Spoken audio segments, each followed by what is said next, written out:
أعوذ بالله من الشيطان الرجيم. بسم الله الرحمن الرحيم. الحمد لله رب العالمين، حمدا يوافي نعمه ويكافئ مزيده، وصلى اللهم على سيدنا محمد وعلى آله وصحبه ومن والاه. وأما الزكاة وهي رابع أركان الإسلام، فيجب على المسلم معرفة أنواع الأموال الواجبة فيها.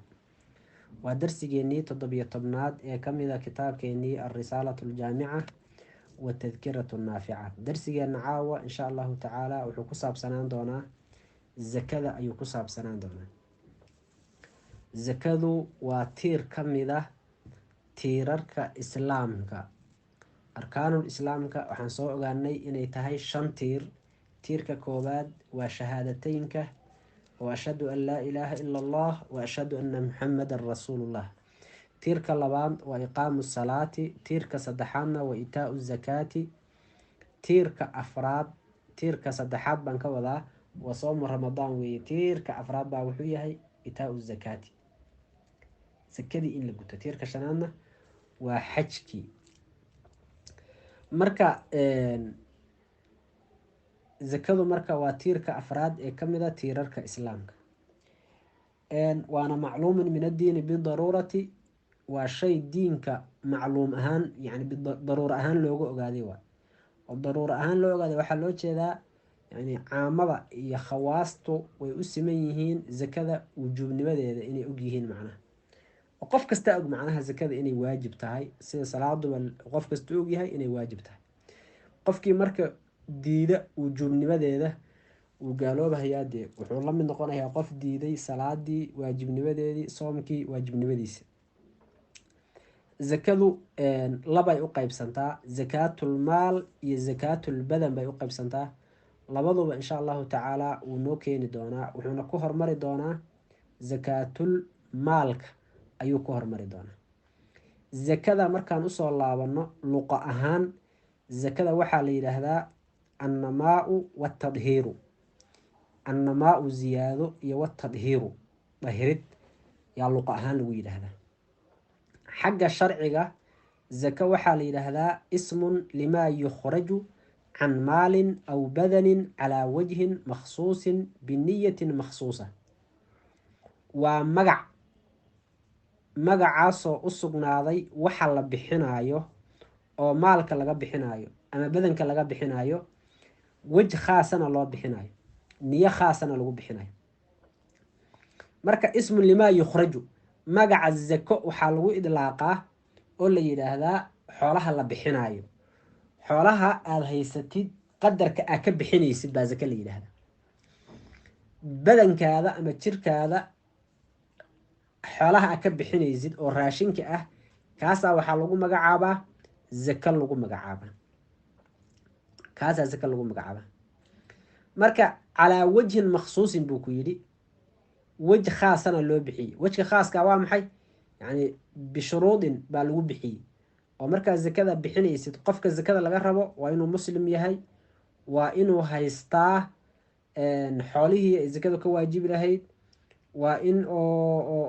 تصالحان هدي ويهي زكاة الفدرية وكلا وهلي كرا وحكا فاضلة مالك عيد يهمينك عيد وحن عوني لها وحكا فاضلة وإنه هلي كرا وإنه ملكي تام أولي يهي وحان نصاب وإنه جاره وماشي زكاة وكجودي شري حوالها نصاب وإنه جاران إرهاشنكي وحاس وإن حولك وصوري وقبل حوله قعمت هذا يكون شران شروط بيلاله مركا على وجه مخصوص يعني شروط خاصة الأول نيو خاصة الأولي ماذا بنية مخصوصة إلا نوحوا عبادة كستنا وحيوبها هانتها النيو نبينا عليه الصلاة والسلام waxaa laga wariyay inuu yiri inama al-a'maalu bin-niyaati amalka nasixadiisu waa niyo zakada waxaa la waajibiyay sanadkii labaad ee hijrada bisha shacbaan dhexdeeda ayaa la waajibiyay wuxuu ku marka sheekhu wa amma zakatu zakadi fahiya zakadu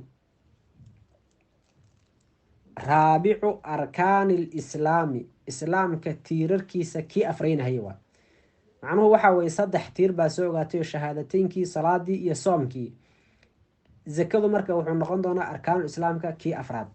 wuxuu kii marka wa ama zakaatu zakadii wahiya zakadu raabicu arkaani lislaami islaamka tiirarkiisa kii afraynahayo afraad weeyaane fayajibu cala almuslimi muslimka waxaa ku waajibahaya macrifatu anwaaci alamwaali maalyaalka noocyaalkooda noocyaalkaas la barashadooda ayaa qofka muslimka ku waajibahaya. marka wuxuu yidhi wahiya raabicu arkaani lislaami arkaanul islaamka kii afraad waaye. arkaanul islaam inay tahay qofkii diida marka zakada maaniceeda ah imaamka ama xaakimka ayaa la dagaalamaya qofkaas xoog baana zakada looga qaadahaya. hadduu diido ou dhaho wax waajib igu ammaan ma jiraan uu dhahana dee waa aniga sheegnay oo diintuuba kaga baxayaaba uu gaaloodahaya murtad buu noqonaya. fayajibu waxaa waajibahaya calal muslimi qofka muslimka waxaa ku waajibahaya calal muslimi lagu yidhi gaal baa kaa baxay gaal ku waajibi mayso zako wujuubu mudaalaba yacni laga dalbi mahayo gaalow zako bixi la dhihi mahayo ee maxaa la leeyahay waxaa la leeyahay yani gaalow zako bixi lama dhahayo ee maxaa la leeyahay waxaa la leeyahay towxiidso salaada tuko zakada bixi markaasa la leeyahay. ibtidaa horeba lama dhahayo war zakadii bixi maxaa yeelay ahlu tadhiirba ma aha gaalka zake lagama rabo marka asaga. furuucu shareecada gaalada way ku kalifan tahay oo qiyaamaha dee cadaabul kufaar cadaab ka badan baa loo cadaabahayaa furuuc shareecada uu ka tegay oo salaadii iyo sonkii zakadii waa loo ciqaabi laakiin wujuubu mudaalaba laga dalbi mahayo sida salaadaba aan looga dalbaynin oo tuko aan loo dhehayni gaalka zaka bixi la dhihi maayo soon la dhihi maayo waa saas axkaamta islaamka o dhan laga dalbi maayo. fayajibu waxaa waajibahaya cala almuslimi qofka muslimka waxaa ku waajibi macrifatu anwaaci lamwaali maalyaalka noocyaalkooda noocyaalkaas la barashadoodaa ku waajibaysa. anwaacda maalka qofka inuu barto ayaa waajib ku ah. amwaashii alwaajibati ee waajibaysay zakadu waayahay fiihaa amwaasha dhexdeeda ay ka waajibaysa maalyaalka zakada ay ka waajibayso qofka waayahay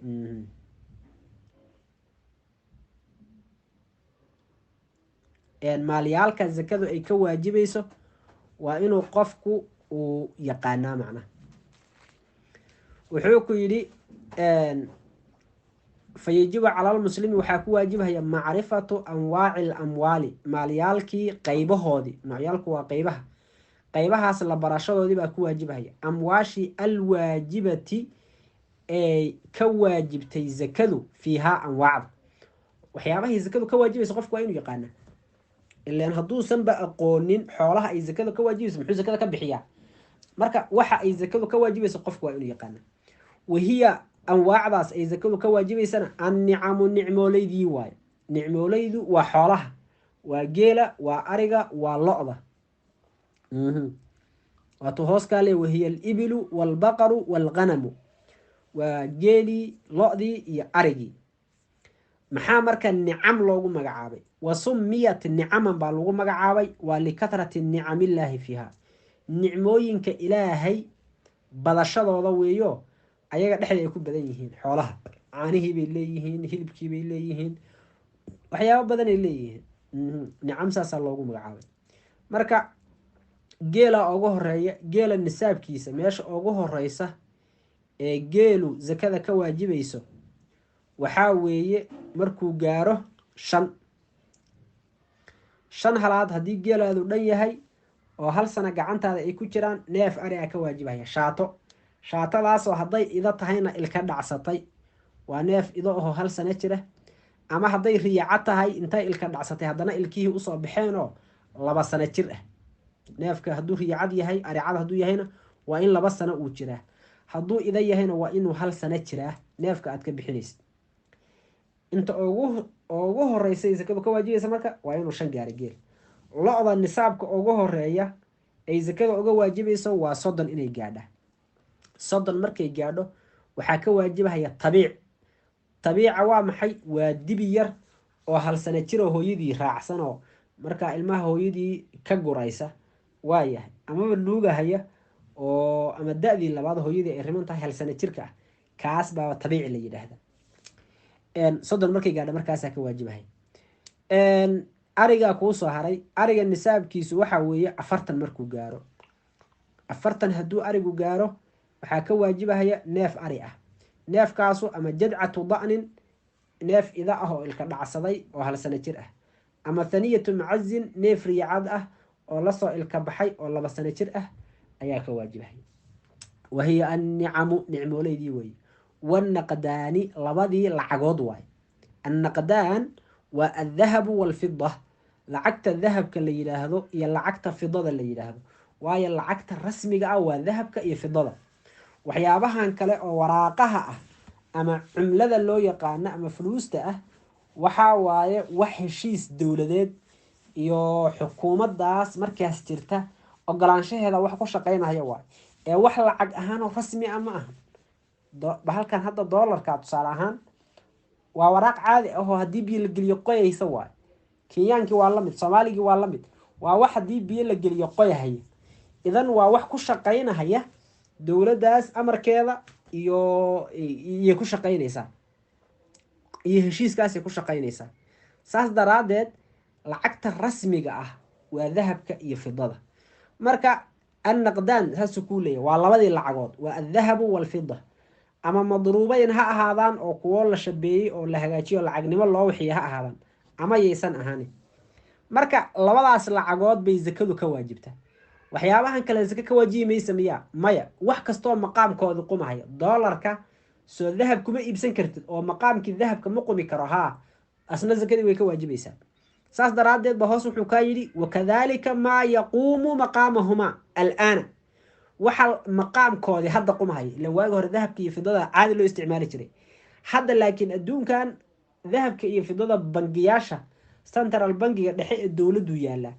waxa marka waxaa weeye oo shaqeeya waa maxay? waa lacagtan caadiga ah ee cumlada ah ama loo yaqaano al awraaq, waraaqaha caadiga ah. lacagtaas marka maa yaquumu maqaama adahabi walfidati waa wax dahabkii iyo fidadii booskoodii qumaya waay. marka wakadalika maa yaquumu maqaamahuma alaana min alawraaqi annaqdiya samaart ee ah lacagaha, waa yahay lacagaha waraaqaha ka riyaali oo kale, riyaalka caadiga ee sacuudiga, والدولار oo kale oo tuu hoos ka leeyahay kitaabka. marka dahabkii nisaabkiisu muxuu noqonayaa marka 20 mithqaal. 20 mithqaal oo dahab ah. haddii dahab ay tahay lacagta ay haysatid 20 mithqaal bay nisaab ku gaaraysaa zakada uga waajibaysaa. 20 mithqaal haddaad rabto inaad ka saka bixisid rubuucul cushri baad ka bixini. 20 maxaa cushra? cushri waxaa la yidhaahdaa 20 baa 10 loo qaybinaya. 10 marka loo qaybiyo maxaa kusoo baxaya? min 2 ayaa soo baxaysa. ilaa labadaani waa cushurka 20 cushurkeedu waa 20. 10 kaar maxaa u 10 meelood meela cushur haddaad maqashid waa 10 meelood meel ka mid ah waa. marka 20 maxaa cushura? laba mithqaal baa u cushura. 2 mithqaal hadday cushur u tahay, labadaas mithqaal maxaa si rubac u ah? 4 meelood meel maxaa u ah? 1 mithqaal niskii baa u ah. idan 20ka mithqaal waxaa ka waajibahaya nisfu mithqaalin, mithqaal 2 loo dhigay meel ka mid ah ka bixinaysa. inta kalena adaa qaadanay. zakada waxa waajibaysa waa qadar aad u yar. haddii marka hadda fido ma haysanee lacagahan caadigaan rabnaa inaan ka sakayno, xaggeen u fiirayna? waxaan u ictibaarinaynaa lacagta aan haysano ma goysaa 20 mithqaal oo dahaba ma goysaa? 20 mithqaal oo dahaba maxaan ku ogaan karaa intay tahay? waxaad ku ogaan kartaa garaam ahaan. garaam baa la isticmaalaa. garaamka culamada mucaasiriinta way iskhilaafaan inta badan oo qadarka garaamka oo isku khilaafaan. garaam ahaan waxay dhahaan haddii lasoo gaabiyo waa 85 garaam oo dahab khaalis ah. 85 garaam bay noqonaysaa marka 20kii mithqaal. soo ma aragtid? haddii marka lacagtaada aa haysatay ama dollar ama riyaal ama lacag kenyaan ay tahay, maxaad samaynaysaa? waxaad samaynaysaa waxaad u qaybinaysaa lacagta aad haysatid yaa waxaad qiimo ahaan ugu fiirinaysaa 85 garaam oo dahab ah. 85 garaam oo dahab khaalisa ah hadday lacagtaasi kuu goyso, lacagtaasi zaka way ka waajibaysaa. mathalan 1 garaam ee dahaba meequ marayaa? halka garaam ee dahabka gabdhaha yaqaano oo dee dahabka gatee wuxuu marayaa $80 $70 ama taqriiban $100 uu maraya. $100 hadduu maraayo waad ku dhufanaysaa marka 85 garaam oo halkii garaam min $100 joogo yaad ku dhufanaysaa qadarka kuu soo baxo oo doolarka hadday lacagtaadu dhan tahay waa dhowr kun oo dollar taqriiban 10 kun iyo wax u dhow waaye. hadday lacagtaadu intaas dhan tahay zaka ka waajibaysa. haddaysan intaa dhammaynna dee zaka lagaama rabo. zaka lagaama rabo. waxaa kuu soo hadhay fidadii. fidadu waxay ku zaka goysaa iyadu markaad fida ahaan u haysatid 200 oo dirham. 200 oo dirham oo fida ah haddaad haysatid oo sanad gacantaada ay ku jirto zaka ka waajibaysa. zakada ka waajibaysana waa rubucul cushr. rubucul cushrkeeda wuxuu noqonayaa 100kan waxaa cushra 10 100kan kalena waxaa cushra 10 ilaan cushr waxaa la 10 meelood meel ka mid ah. idan 100kii markii waa 10 meelood oo min 10 waay 100 meel ka mid ah marka cushr ah. marka 100kan 10 baa cushr ah 100kan kalena 10 baa cushr ah. isku dar marka labadii 100 maxaa cushr u noqday 20 dirham. 20kaas dirham maxaa rubuc u ah maxaa 4 meelood meel u ah 5 dirham. ilaan 10kan laba nisbad ka dhigis 10kan laba nis waa 4 meelood min 5 ah. hal meeloo ka mid oo 5 dirham ah yaad bixinaysaa marka. waa haddii aad haysatid fida caali haddaad haysatid. haddii wasan ahaan iyo garaam ahaan aan fiirinana waxay yidhaahdaan waa 595 garaam weeye oo fido khaalisa ah.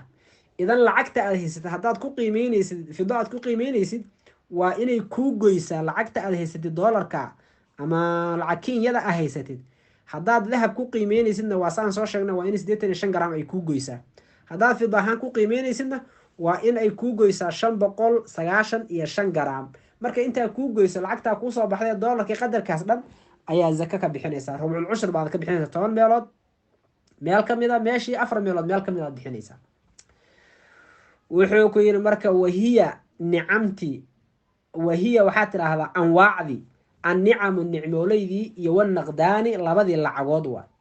annaqdaan waan sharaxnay. watijaaratu ganacsigii waay tijaaradii.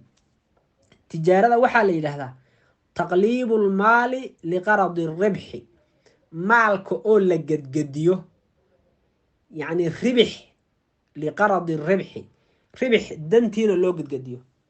maalkaanaa gedgedinaysaa maxaa u gedgedinaysaa inaad heshid ribix iyo faa'iido inaad heshid yaa u gedgedinaysaa liqaradi ribxi.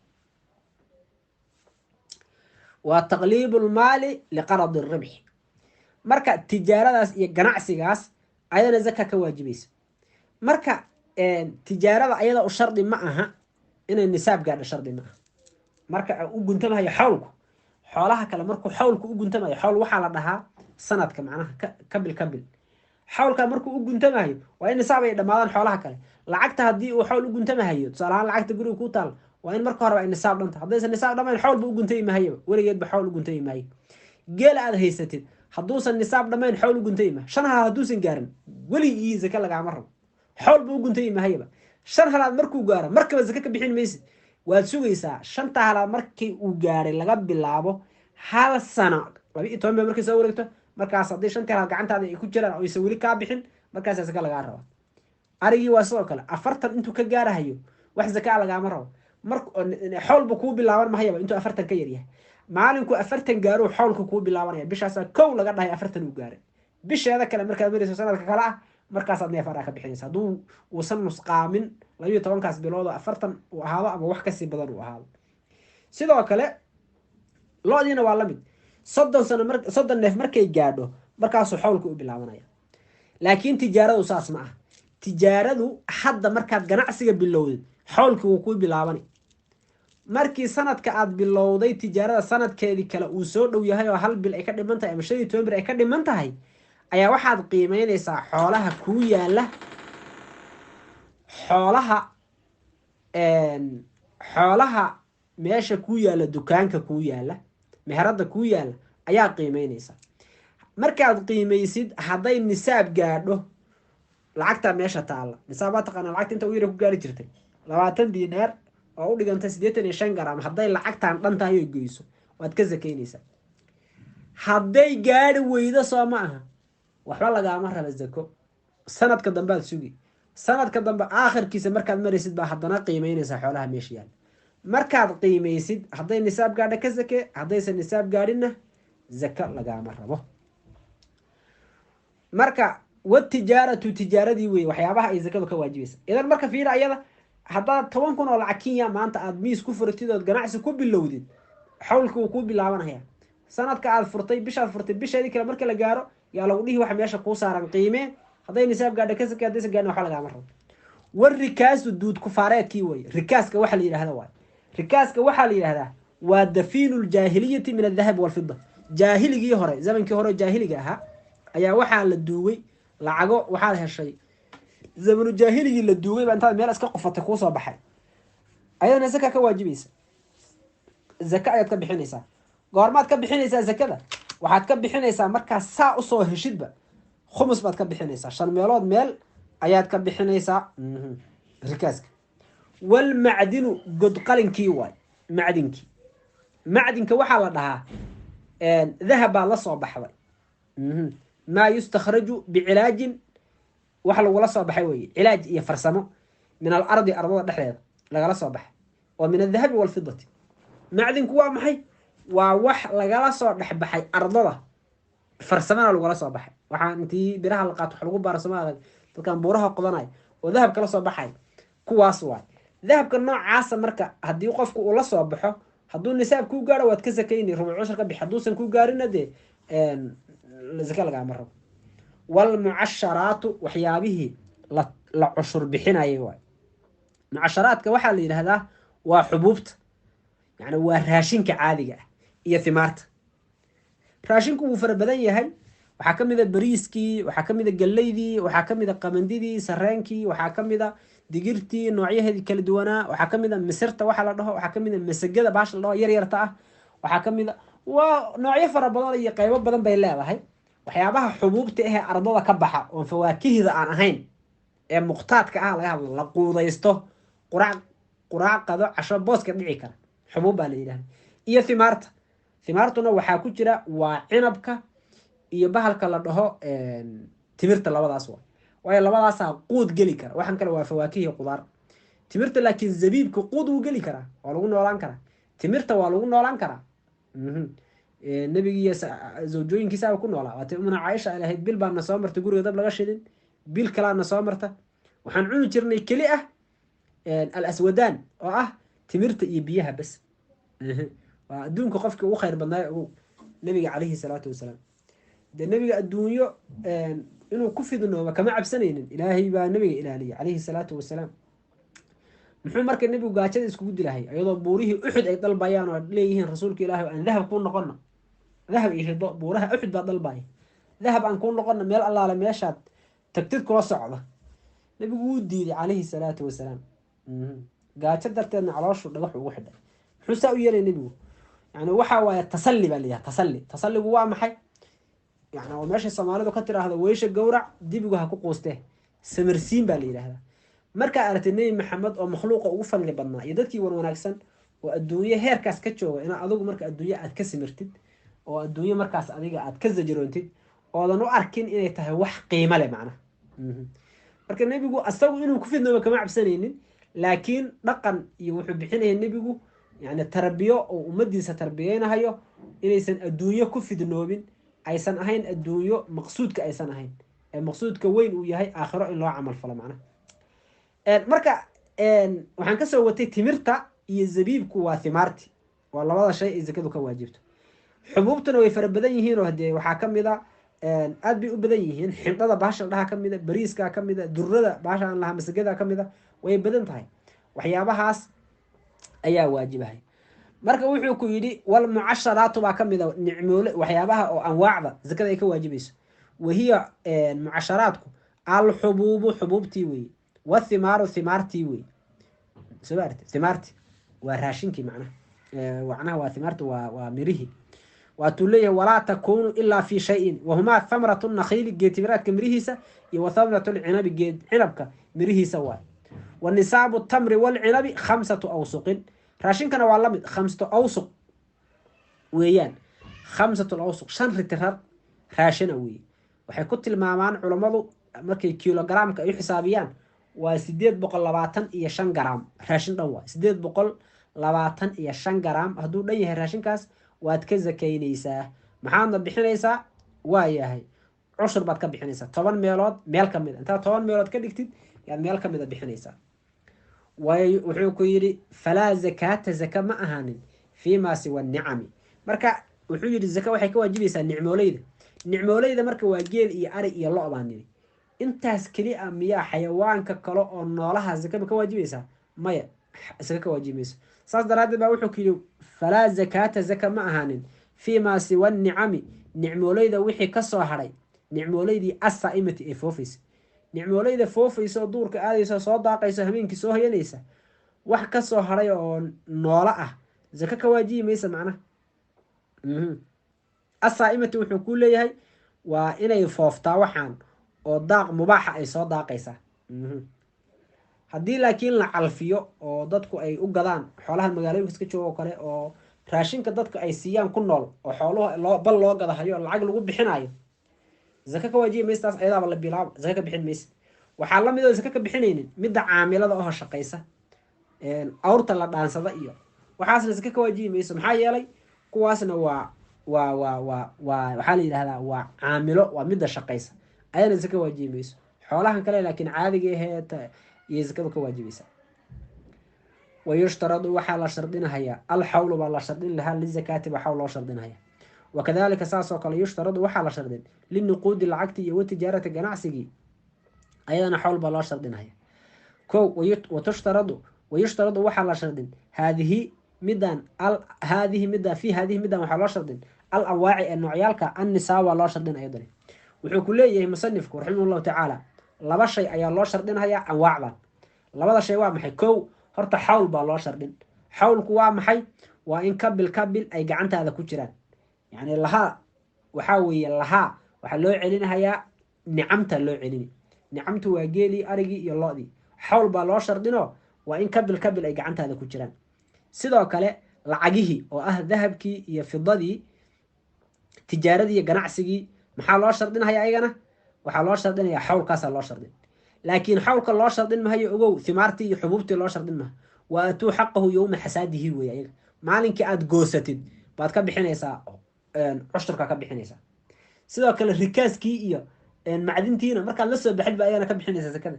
wax oo xawl iyo asugiisa ma ah.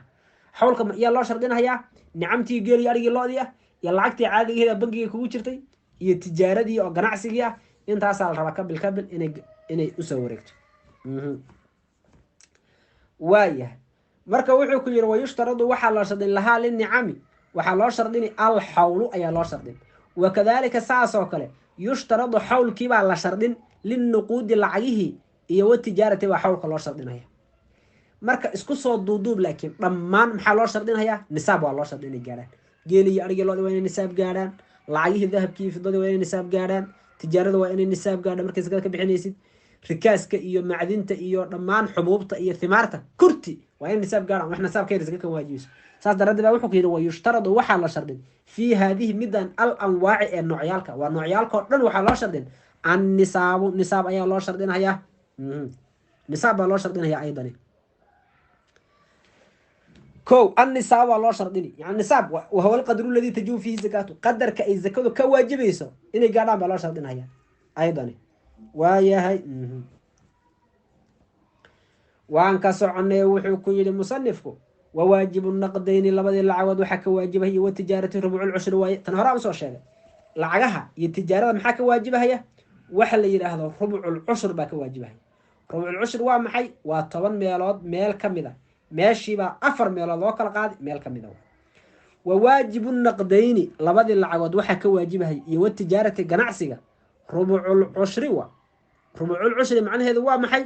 waa 10 meelood meel ka mid a. meeshii 4 meelood meel ka mid a. intii 4 meelood iyo meel ka mid a. wawaajibu lxubuubi, xubuubta waxaa ka waajibahaya raashinka, iyo wathimaari, thimaarti mirihii, allatii taasoo suuqiyad la waraabiye mu'aanatin qarash lagu waraabiye, nisfulcushri baa ka waajibi. wa bikayri mu'aanatin alcushri baa ka waajibi. xubuubta oo thimaartii, mirihii iyo xubuubtii iyo thimaartii labaan u kala qaadaynaa.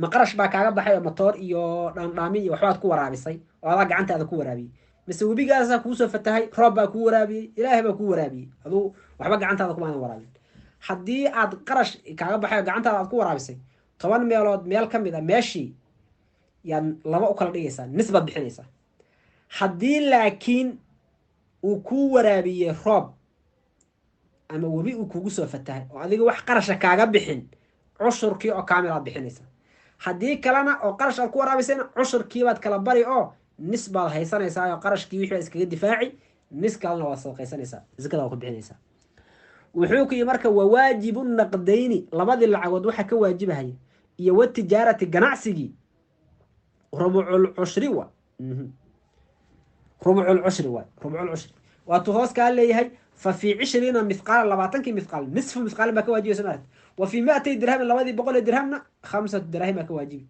وما زاد فبحسابه بوها حدو وحي الكو زيادة ربع العشر كما كبحينيسا وح كست زيادة ربع العشر كما بقيم طول ميلاد بقيمينيسا ماشي با سوق هذا 4 ميلاد بقول لي هل ميلاد كما بحينيسا وواجب الحبوب حبوب يا حبده حبد با waxa lagu jamciyay alhabba oo mufradaha xubub lagu jamciyay wuxuu marka waajib alhububi xububta waxa ka waajibahay iyo wathimaari thimarti oo timirti iyo cinabki ah allati taasoo suqiya la waraabiyay bimaunatin qarash lagu waraabiyay qarash bi an suqiyat min bi'r مثلا ba aali wax la mid ah laga waraabiyay binahwi nadhin firfirdin ba lagu waraabiyay taad wadaan ku soo qaadi biyaha ya ku firfirdinaysa ko saasad ku waraabisay gibiga dhanba ama motor baad meesha ka qadayo shidaal baa kaaga baxay bil kasta lacag badan ku shubtaa markay waraabinaysidba lacag badan kaaga baxaysa saas haday tahay nisful ushri baa ka waajibay ushrki niskiibaad bixinaysaa